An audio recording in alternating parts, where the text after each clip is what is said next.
dia. Katanya.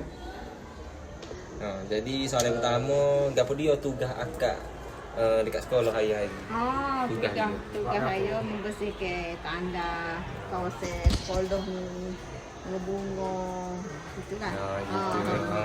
Dia ada shift Shift macam mana? macam jadual ada. Ada jadual, dah siap-siap jadual dah lah.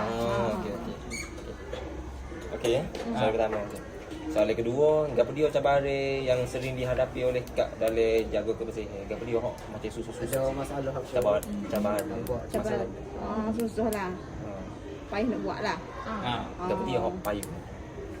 Macam murid hok tak dengar kata gitu. Boleh siapa kok saya. Ada lah budak sendiri. kau dekoksi macam mana. Apa tu? Tengok macam tanah gitu, gitulah. Tak flash gitu. Ada lah juga lah. Ada. Budak yang tadi ada. Okey. Boleh. Okey, boleh. Okey. Ngelah.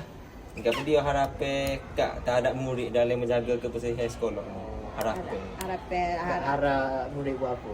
Harap murid apa tu? Menjaga kebersihan lah masing-masing. Gitulah. Dengan kata sikit. Dengan kata kak ayat jangan tu lah. Kena turut lah gitu lah. Okey. Okey. Okey. Mari. Okey, terima kasih.